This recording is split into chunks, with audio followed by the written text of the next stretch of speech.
Over the years, for a lot of students, this was their favorite chapter. One of my AP Physics students from, maybe 15, 20 years ago, named Sandra McCracken, took my physics class for the sole purpose of this particular unit on sound because she was interested in music, and she was our first chapel band leader, and now she is a professional recording artist with many, many CDs out there. In fact, yesterday in church, this is a Monday when I'm recording this, we actually sang one of the songs that she wrote, and we do that rather frequently. Her name is Sandra McCracken, and she's had some relatives attend here as well. In any case, the goal today is to try to cover these first 4 sections. Now remember, based upon chapter 13, that there are different kinds of waves. There are transverse waves, where even though the wave might be going, let's say, from left to right, the displacement is perpendicular to that, hence the term transverse. In a longitudinal wave, you have compressions and you have rarefactions. And the displacement is in the same direction as the wave is moving. That's a longitudinal wave. Sound is a longitudinal wave. Sound requires a medium. You need to remember that. So how do we produce a sound wave? Well, a sound wave is going to always be produced when you have something that is vibrating. You need a vibrating object. And if you know anything about the instruments in an orchestra or band, of course, in a clarinet, for example, or an oboe, you're going to have a vibrating reed, a bassoon.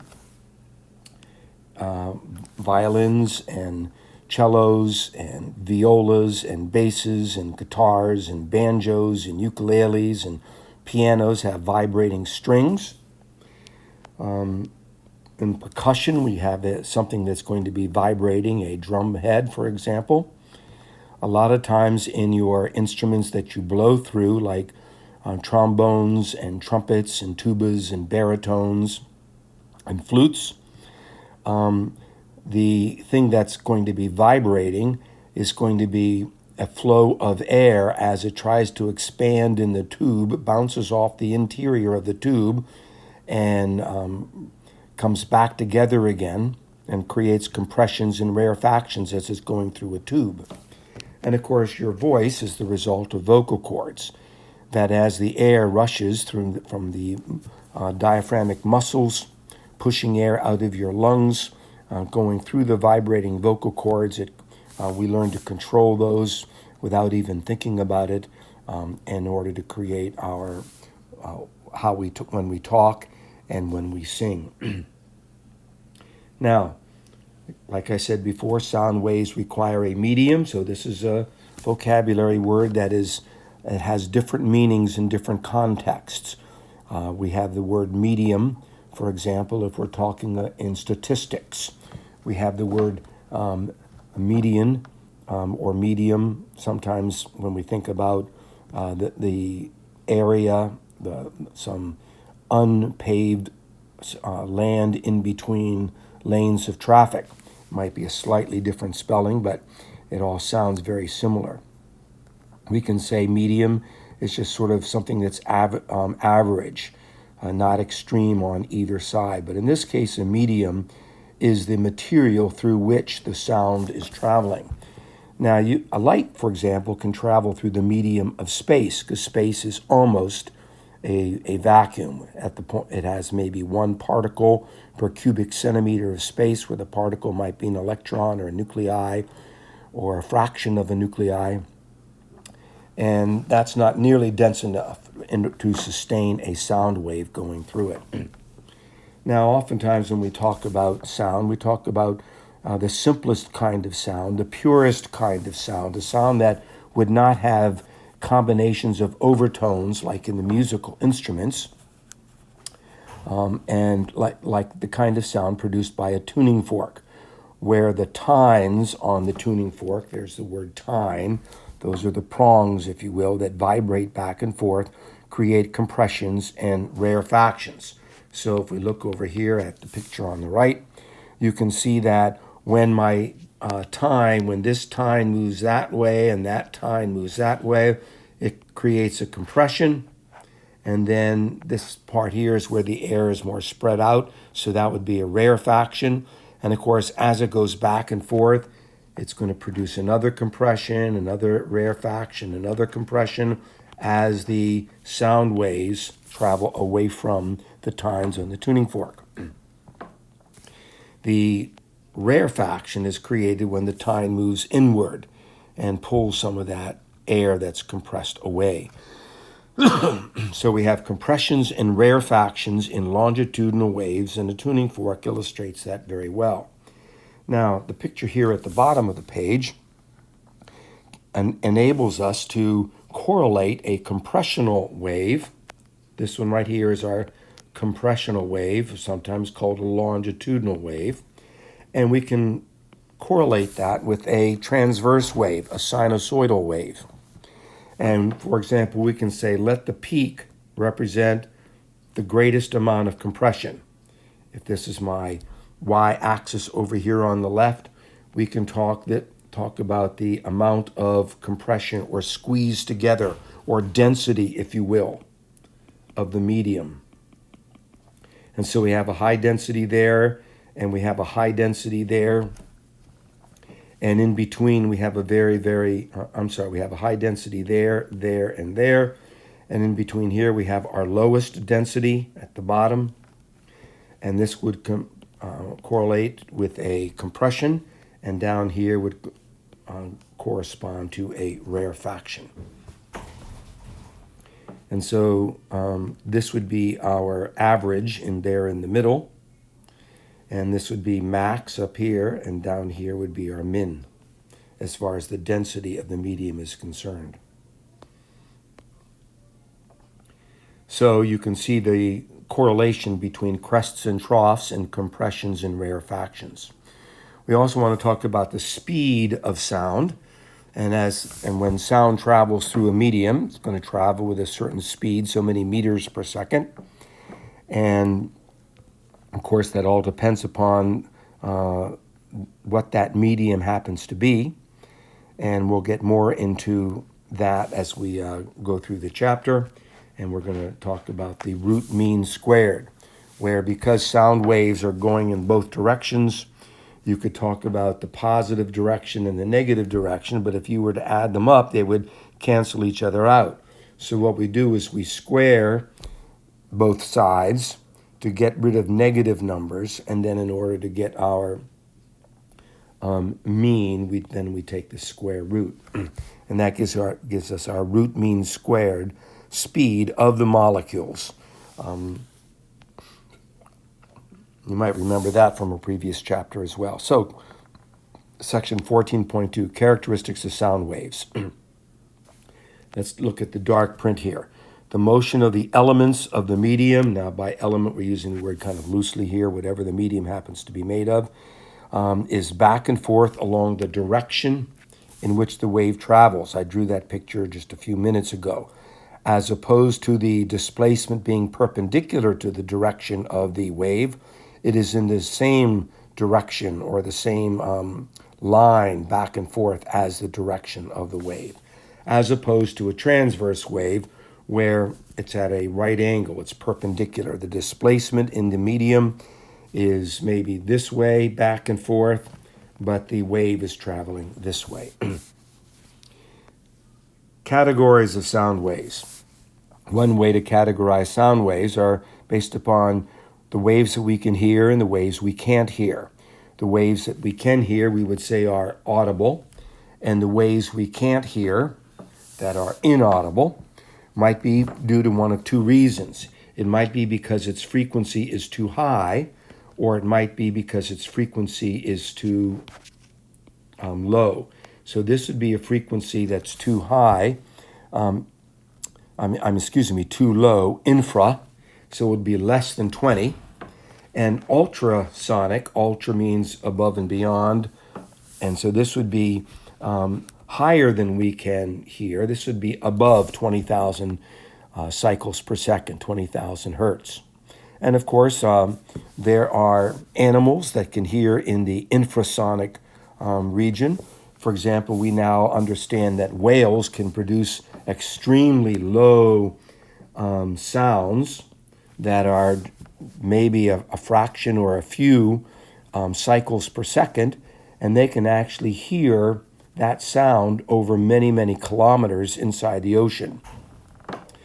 And then other animals can hear at the ultrasonic region. For example, a dog whistle would produce a sound above 20,000 cycles per second, and animals like dogs would be able to hear that. So, applications of ultrasound. Now we're talking about high-frequency sound waves, not infrasonic. And we're learning an awful lot about how to use these effectively in all kinds of medical applications. But first of all, let's talk a little bit about something called the piezoelectric effect down here. The piezoelectric effect.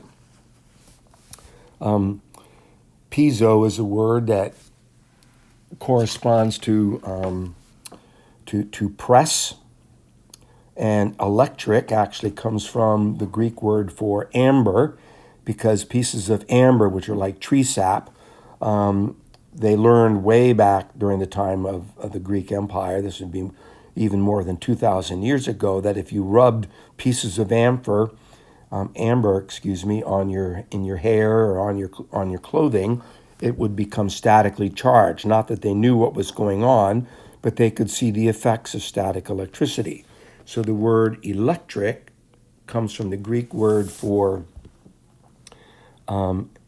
amber, and piezo, sort of to press or to flow. And so the idea here is that there are certain crystals that if you apply pressure to those crystals, they will produce an electrical signal.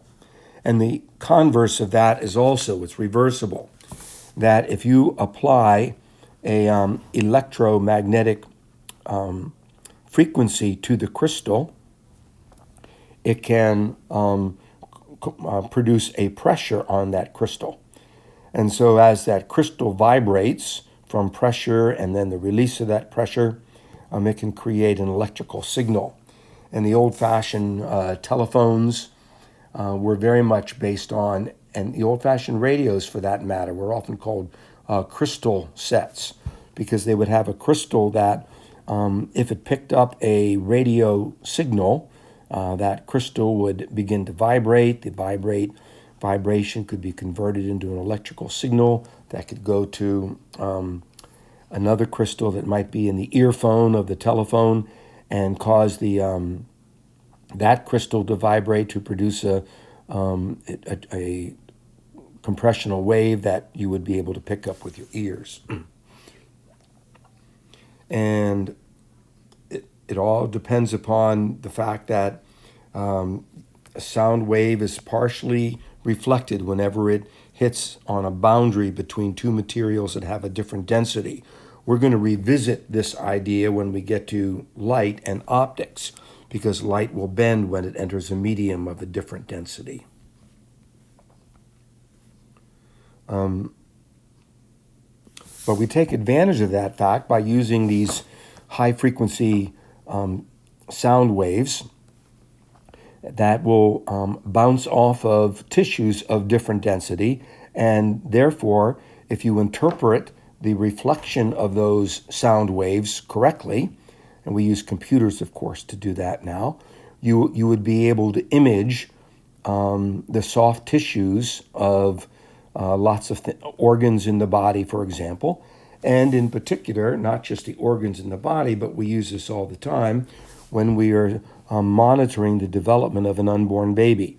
Now, your textbook is sort of obligated because of our culture not to use the term an unborn baby. I've never heard a mom refer to their baby in the womb as being a fetus. Maybe some do. But because of the fact that there is a worldview that is very anti-life, anti-humans being made in the image of God. They do not want to recognize unborn babies as necessarily being persons. Maybe they're human tissue, but they're not really persons.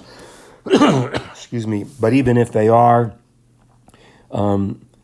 whether or not they get to live should be the choice of the mother in consult with her doctor. And I think this is very tragic. I hope you do too. That when I first started teaching physics,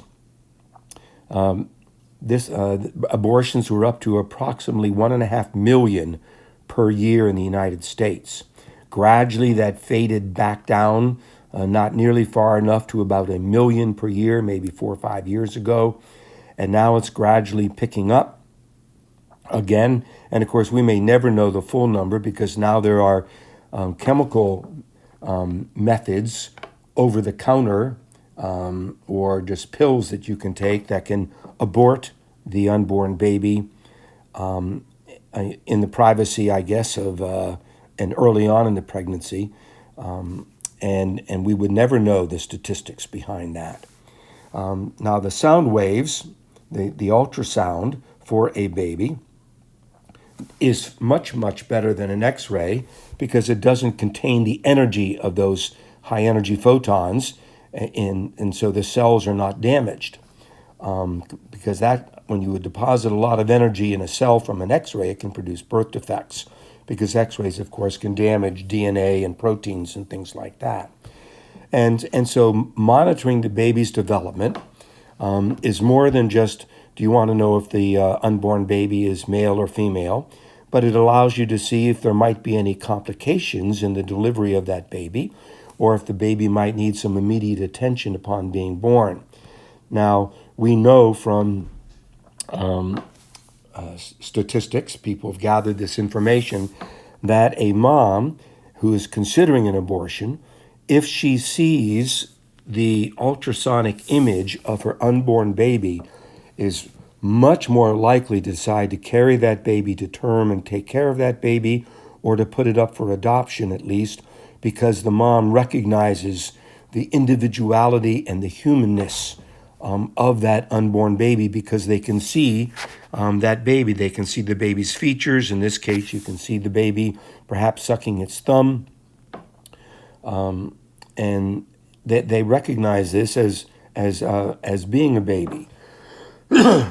Now, of course, that's why in our culture you have your pro-abortion people who do not want there to be any laws that require a mom to see an ultrasound of her baby before she makes such an important and I would say drastic decision regarding having an abortion.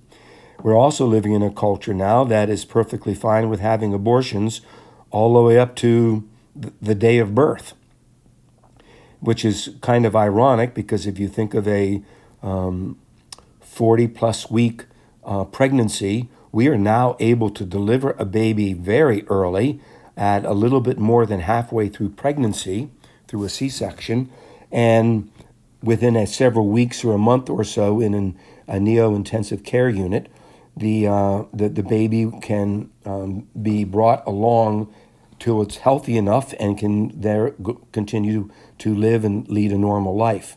So here we are with the medical ability to deliver a baby early in case there are complications to the baby or the mother, and yet there is the permission to go ahead and end the life of this unborn baby even up to the point of birth. And now we live in a culture where some places want to have post-birth abortions. If the mom changes her mind after the baby is born and doesn't want it, they want to have the right to end the life of the baby. And all of this, of course, is repugnant. It is repulsive. It is contrary to Scripture. It does not honor God. It is a violation of biblical principles. And it's important for the Christian church.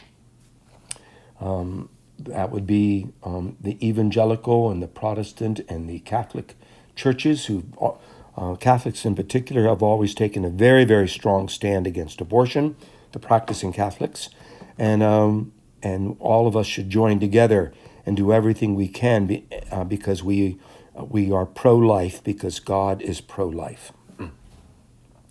So this is a difficult thing to talk about. I've seen the ultrasound of my 4 children and now my grandchildren as well, and it's just an amazing thing.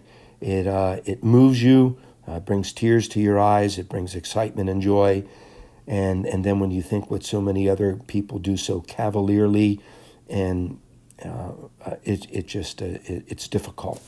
So the book doesn't. If you want to sell a book, you got to be politically correct. It's kind of sad. In any case, a piece of equipment you should know about is called a transducer, and this is a device that can produce the sound waves that are going to bounce off the varying densities of tissues like skin and muscle and ligaments and bone and so forth, and then pick up the reflection that it comes back.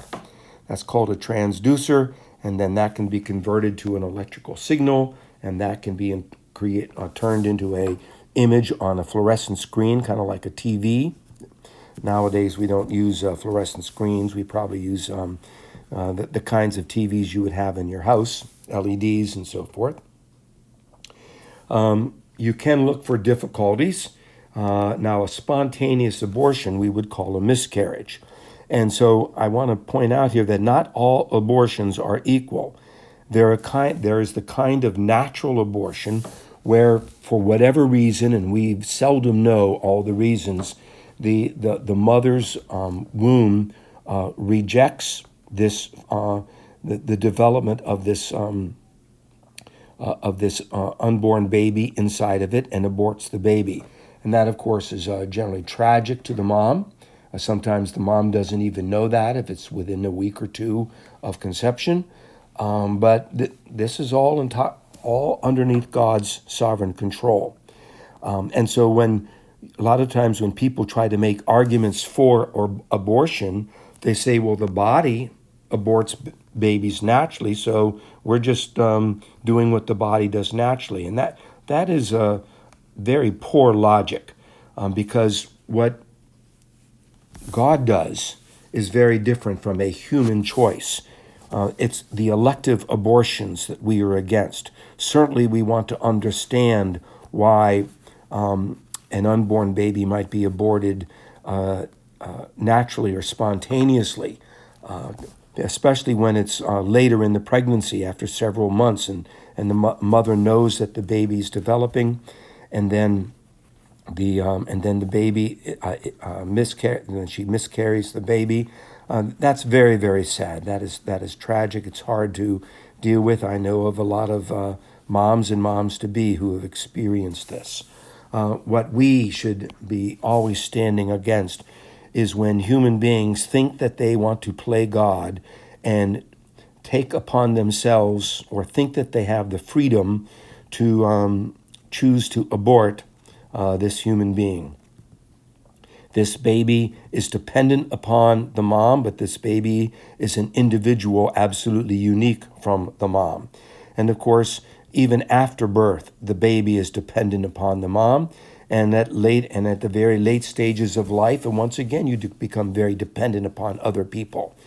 And there are those who would say that anytime a human being now becomes dependent on somebody else, that's unfair to the people that are being depended upon, and you should have the right to end that life. And so very quickly, elective abortions, when you pass legislation to make them perfectly fine, leads to infanticide, which we already see happening around the world, including in a few states in the United States. And then that often goes to euthanasia. And euthanasia is the ending of a life when a person is very, very old. Now, it's one thing for an elderly person to decide they no longer want extreme medical intervention to keep them alive. That's one thing. But what often happens is they begin to experience pressure from their doctors or from their family members to go ahead and end their life. That is not moral. That is not right. And then, of course, that leads to the next step in the slippery slope. Abortion is a slippery slope. Infanticide is. Euthanasia is. They're all part of this slippery slope that is anti-life. That is a culture of death. And that's when the legislation then moves to a point where you would be required by law to end your life at a certain point when you're no longer productive or whatever the criteria might be. So that is all very tragic, and many, many books have been written about this. Next, a few other applications. One is the Cavitron ultrasonic surgical aspirator, mentioned right here, which enables you to remove brain tumors with a probe that produces these high-frequency sound waves that shatter the tissue, hopefully the cancerous tissue only, in the immediate vicinity of the tip of that probe, and then you have an aspirator connected with it that sucks up, so to speak. Obviously, there's no such thing as suction, but the very, very low pressure pulls requires the broken up tissue to be pushed into the aspirator and then removed. Another application here is uterine fibroids. A lot of moms and moms-to-be might have fibroids that develop in their uterine wall, which often prevents a fertilized egg as it exits the fallopian tube within the week of conception from implanting in the uterine wall, in the endometrium.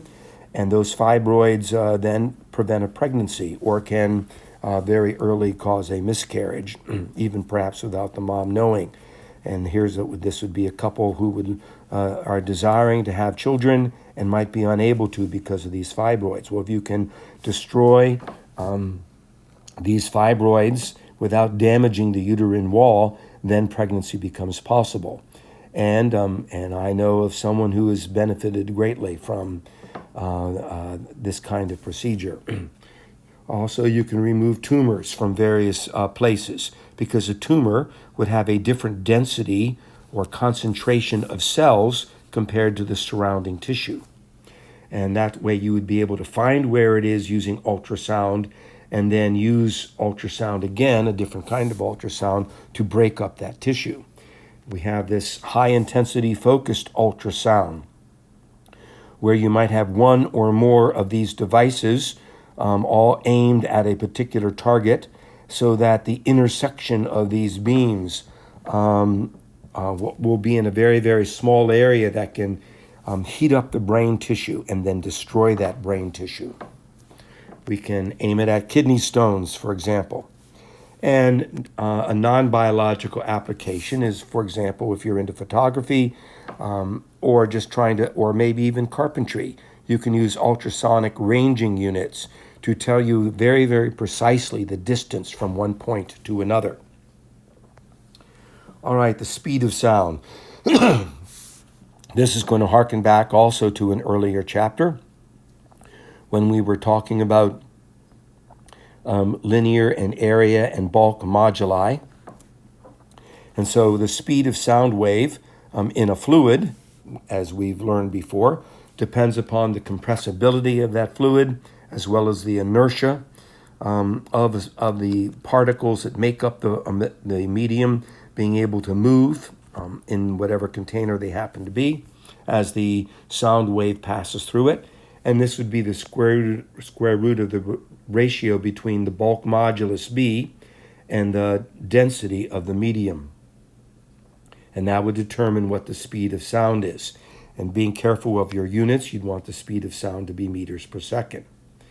Now, this equation right here, you saw back in chapter 9. I just alluded to it briefly. And notice the negative sign there because obviously as your pressure goes up on an object, on a substance, it's going to compress it and make its volume get smaller. And so since this ratio is always negative, we add this negative sign. The negatives cancel each other out, so we get a positive letter B here, positive bulk modulus.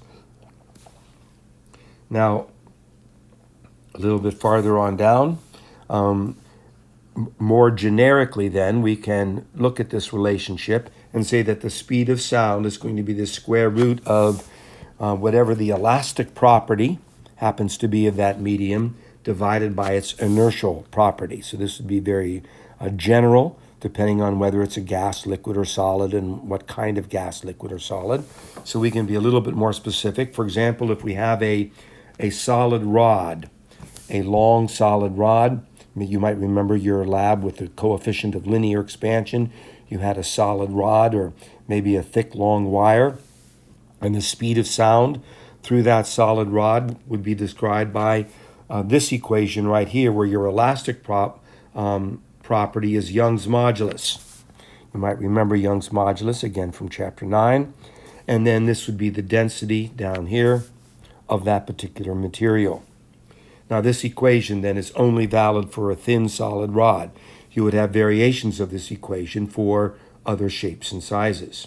Now looking at the speed, at 0 degrees, you can see that the speed of sound is 331.5 meters per second to 4 significant digits. And you can see that the speed of sound is faster at 100 degrees. The speed of sound increases by 0.6 meters per second upwards when the temperature is above 0, and you subtract this amount when the temperature is below 0. 0.6 meters per second for every degree Celsius. So you can see that the hotter, the warmer the air, the faster the speed of sound is, which means the colder the air, the slower it is. And I remember reading a story about Paul Bunyan, who was this mythical figure from centuries ago, who was very, very big and strong, and he was a timberman, a logger, and the stories about him were always greatly exaggerated. And so one time in Canada or in northern New England, it was so cold that all the sounds they made in the wintertime, they didn't hear them until the springtime, because its sound was traveling so slow. And I remember that story. So one of the things you should compare is the speed of sound in gases to the speed of sound in liquids to the speed of sound in solids. And you can see how that speed of sound generally gets greater the denser the medium.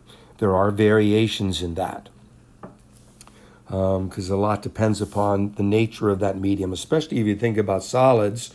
You can see that, for example, rubber is far more elastic than a solid metal like aluminum or copper. And you'll notice that in general, gases are much, much farther apart, the particles that make up of a gas, in all 3 dimensions, length, width, height, than in liquids. And roughly speaking, they're, in some respects, 3, 4, 5 times less than the speed of sound in liquids. So, when another way to calculate the speed of sound, besides using the 331.5 meters per second plus or minus 0.6 meters per second per every degree change in temperature, you can use this equation right here. And T, by the way, is in Kelvin now, not in Celsius. You need to remember to do that because you're comparing it to 0 Celsius, which is 273 Kelvin. All right, moving on to a math problem. Explosion over an ice sheet. So you have an explosion that occurs well above a thick ice sheet. Maybe it's up over a glacier or maybe over one of the poles. The air temperature is pretty cold, -7 Celsius. And you have a research vessel that's below the ice, submarine that's sailing underneath the ice floe, the Arctic Circle perhaps. And you want to know how long does it take for the sound to reach the research vessel. So all you're going to do is, the first thing you're going to do is say, okay, the sound is going to be traveling through air. So if this is the ice right here, and this is air up here, and then down below the ice is our research vessel. Let's make it look sort of like a submarine, okay? And so you're going to have the time it takes for the sound to go from the air to the ice, the sound it takes to go through the ice, and then the time it takes for the sound to go through the cold water to the submarine. And so here we find the amount of time it takes for the sound to go through the air. And you'll notice that you have to find the temperature before you can find the speed. Once you find the speed of sound in air at that particular temperature, and of course the temperature above the ice would be different than the temperature below the ice, then you can find the speed because velocity equals distance over time. You remember that from way back in chapter 2. So now we've got one value. Then we're going to do the same thing going through the ice, but we're going to use a different equation to find the speed of the sound going through the ice. And you'd be given the bulk modulus, or you'd have a chart to look up the bulk modulus and the density, and you'd find the speed, and then you can again use velocity equals distance over time. So it's going to take 0.2 seconds to go through that thick ice. And then finally going through the water, assuming the temperature of the water is uniform, we find the speed of sound going through the water, and then we just add the three values together. Energy and intensity of sound waves. How do you measure how loud a sound is or how strong a sound is? Well, when we do this, we have two different ways. One is going to be a mathematically defined one where the answer comes out using the units in the metric system, and the other is going to be a relative measurement of the sound based upon the threshold of human hearing. So we can talk about the intensity of a sound, and later on we're going to talk about the decibels of a sound. But the intensity of a sound is the metric way of measuring the sound. It's going to be the ratio of the power of the sound distributed over the surface area of whatever it is that is picking up the sound, such as your eardrum or the surface of a microphone or something like that. So the intensity is defined. Notice the three lines there. I mean, it's defined as the power, and power, of course, remember, is work per time, and the units of power are watts. Please remember that this W is work, this W is watts. Excuse me. And so, what we're going to do here is we're going to define the threshold of human hearing, which would be the average of human hearing, the very weakest possible sound that human beings can begin to hear with functioning, undamaged, probably on the younger side, ears, at 1/1,000,000th of a watt per meter squared. This is the threshold of hearing. And then 1,000,000,000 times greater than that, 1 watt per meter squared, is the threshold of pain. Now that's a huge range from 1 to 1/1,000,000th. So the human ear is extraordinarily sensitive across a wide range of volumes. And so as we look at that, you can see that the that difference, sorry about that, the ear can detect pressure fluctuations as small as 3 parts per 10 billion. 3 parts per 10 billion is very, very small. So if you got a volume of air and you add 3 more particles to that volume that already has 10 billion particles in it, your eardrum can pick up that increase. And air molecules are more spread out than in liquids, of course, but at 1 times 10 to the minus 11th, so that would be 10/1,000,000ths of a meter apart for those particles. So because you have this huge range of a factor of 1,000,000,000, you can see why in a few minutes we're going to need to use a logarithmic scale. So the loudest sounds that human ears can tolerate is about 29 pascals. That's a lot of pressure on that eardrum. So we can also say, well, this is difficult. When you're talking about the volume of sound with people, and you're going to start using numbers like 10 to the minus 12th and 10 to the minus 8th and things like that, your average person doesn't have enough physics background to be able to understand that well, or to viscerally identify with what that means. So we have this thing called the decibel. The decibel, right here, you see the DEC, deci, which means a tenth, and a bell is the unit of volume. And so a decibel, represented by second letter in the Greek alphabet, beta, is defined as 10 times the logarithm of the ratio of whatever the intensity of the sound is compared to the threshold of human hearing. So this value here always goes in the denominator. And in the numerator, you put the value of the volume of the sound in watts per meter squared. And then you take the log of that, and then you multiply it by 10, and that gives you your decibels. And human beings are decibel range, as you might, if you watch the screencast about the introduction to this chapter and the handouts, is from about 0 threshold of hearing up to about 110, where it gets pretty painful. You can see why we need the logarithmic scale. Now, there's an interesting backstory to the bell. The bell is not named after a Disney princess, but it's named after Alexander Graham Bell. You can see when he lived right here.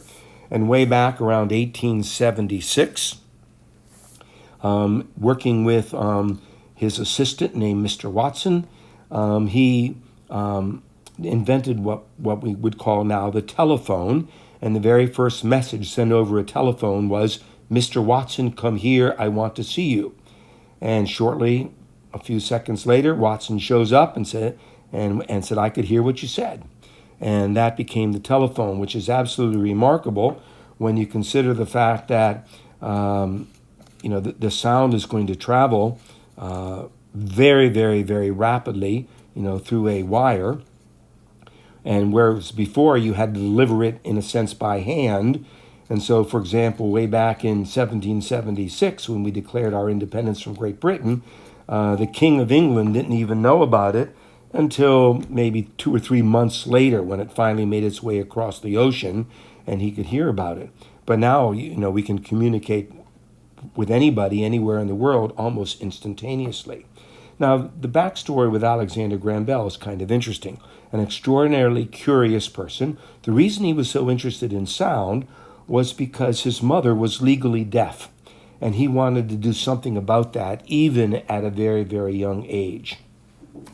And his father was also very interested in helping deaf people to be able to communicate and develop something called the visible speech system.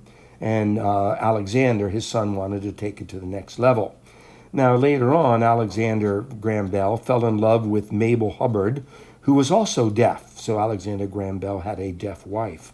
And again, who he stayed married to for 45 years until he died. They had 4 children. 2 of them tragically died pretty young. But his belief system was kind of a screw. He was kind of mixed up. Even though his family often attended a Presbyterian or Episcopal church, the little that we know about him is he kind of declared himself as sort of somewhat agnostic and sort of a Unitarian. Now, those are very difficult positions to hold, especially when you're looking at something as marvelously designed as the human ear. Alexander Graham Bell had other inconsistencies in his logic. For example, he was very much afraid of the moonlight falling on him when he slept. So that's kind of a weird, somewhat irrational concern. But the worst part of the story, sad to say, and this goes all the way back to, relates to abortion, and that is that when addressing the National Deaf-Mute College in 1891, he actually said, imagine speaking to all these people who were either deaf or working with deaf people, that the best way to cure deafness is to tell these people not to have children, as if deafness is primarily genetic. And that's an aspect of what we call eugenics. And eugenics was becoming very, very popular at this time in this country in the late 19th century. The woman who founded the Planned Parenthood believed in getting rid of inferior people groups and promoting good genes. That's what eugenics stands for, good genes. So all of your abortion clinics were pretty much in the communities in this country where a lot of African Americans lived. And of course, we should find that atrocious and appalling today. But it's still true that's where many of your abortion clinics happen to be. Then, of course, Adolf Hitler across the ocean, like the scientific defense of getting rid of the bad genes and promoting the good genes. And in his definition, the good genes were, of course, the German, the Aryan genes. And so he became responsible for the extermination of 6 million Jews, as well as countless numbers of people who had various handicaps and disabilities and so forth, in his desire to purify the human race. So we would very much stand against this whole idea of eugenics. Eugenics fell by the wayside. We saw the tragedy of that as a result of the Holocaust. But now it's picked up again.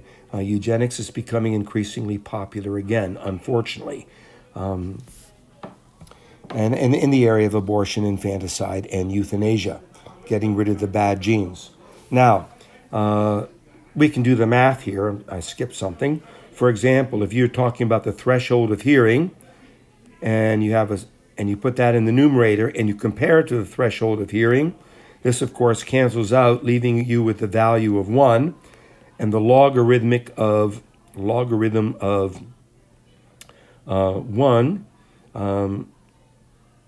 is, let's see, this is going to give me this ratio is going to give me the log of 1, and the log of 1 is 0, because 10 to the 0 power is 1.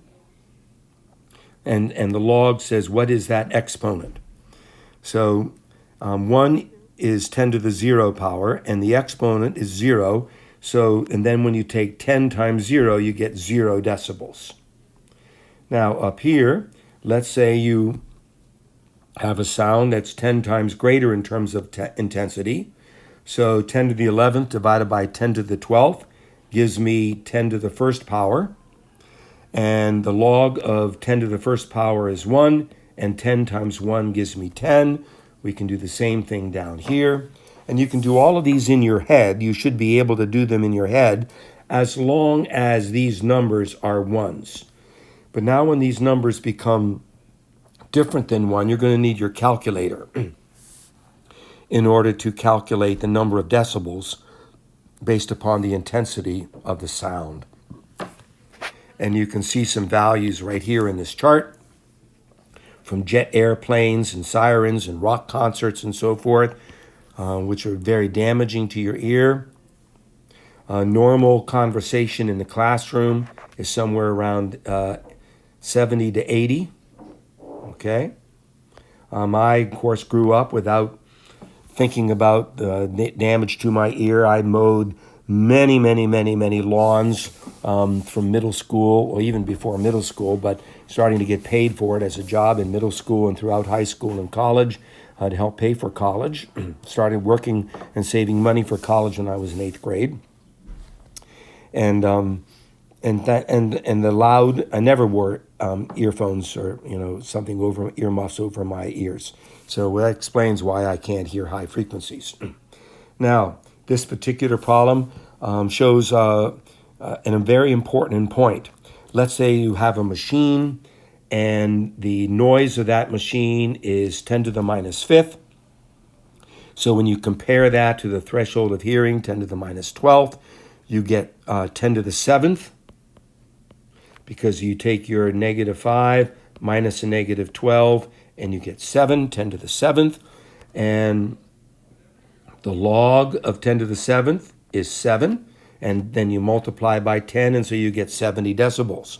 Now, if you double the amount of sound, If you make it twice as loud, you double the intensity. Now this number becomes 2 instead of 1. So we had a 1 up here. Now it becomes 2 because it's twice as much. And notice when you do the math, now you're up to 73 decibels. You've only increased by 3 decibels when you double the sound. That's important to remember. In other words, a 50 decibel sound, twice as loud, is not going to be 100 decibels. That's not true.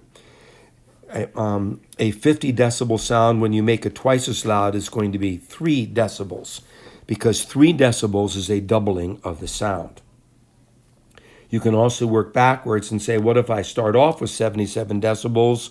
What is going to be the intensity of that sound? So you should be able to do that math. And coming over here, obviously, there are going to be concerns by the Occupational Safety and Health Administration, and rightfully so. They want to make sure that employers are not endangering the health and well-being of the workers. And so they establish limits of the volume in the workplace. And employers need to be very, very careful about that. And of course, you have good employers who would be careful about that regardless of the laws. And you would have other employers who could care less about the workers. And those are the ones that we need to be on guard against, who might endanger the very well-being of their workplace. So some employers recognize their employees as being made in the image of God. And I hope that someday, if you're an employer, that would describe you. Other employers are only out for making as much money as they can. They don't want to spend any additional money that might protect the safety of their workers. And of course, that violates Scripture, and it also would violate federal law as well. And we're going to pick up and move to lesson 2 in the next screencast.